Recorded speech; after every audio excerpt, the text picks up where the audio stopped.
Hi అండి, నమస్తే. Welcome back to Ritika's kitchen. ఈరోజు వీడియోలో గోంగూర పచ్చిమిర్చి రోటి పచ్చడిని పక్కా పల్లెటూరు స్టైల్లో ఏ విధంగా తయారు చేయాలో చూపించబోతున్నానండి. ఒకసారి ఇలా ట్రై చేసి చూడండి. బిర్యానీలోకే కాకుండా రైస్లో కూడా చాలా రుచిగా ఉంటుందన్నమాట. సో ఇక లేట్ చేయకుండా ఈ పచ్చడిని ఎలా తయారు చేయాలో ఇప్పుడు చూసేద్దాం. ఈ పచ్చడి కోసం నేనైతే ఇక్కడ బాగా పెద్ద సైజు ఒక కట్ట గోంగూరను తీసుకొని ఒలిచి ఆ తర్వాత 1-2 సార్లు వాష్ చేసుకొని చిల్లులు గిన్నెలో వేసుకున్నాను.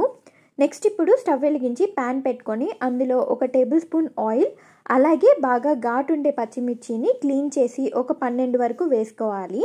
అదే పచ్చిమిర్చి కారం తక్కువ ఉంటే ఒక 15 వరకు వేసుకోవచ్చు అనమాట. ఇప్పుడు స్టవ్ని లో ఫ్లేమ్లో ఉంచుకొని మూత పెట్టి ఒక 2 మినిట్స్ మగ్గించుకోవాలి. 2 మినిట్స్ తర్వాత మూత తీసి ఒకసారి కలుపుకోవాలి. పచ్చిమిర్చిని ఇలా ఆయిల్లో మగ్గించడం వలన ఈ పచ్చడికి మంచి టేస్ట్ వస్తుందన్నమాట.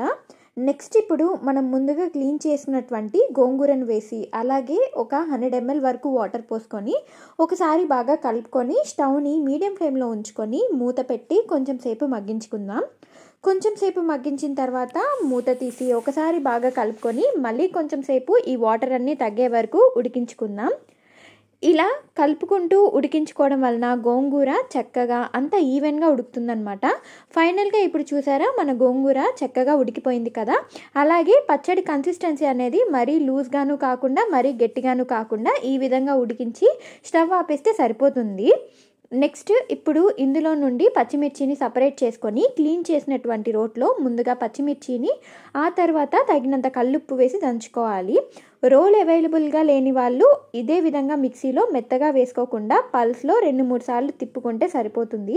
ఇప్పుడు చూసారా మరీ మెత్తగా కాకుండా ఈ విధంగా పచ్చిమిర్చిని దంచుకున్న తర్వాత గోంగూరను కూడా మొత్తం వేసుకోకుండా కొంచెం ముంచి మిగతాది వేసుకొని దంచుకోవాలి.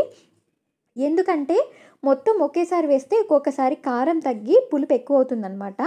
అందుకని కొంచెం పక్కకుంచి కారం ఎక్కువైనప్పుడు మాత్రమే మిగతా గోంగూరను వేసుకోవాలి.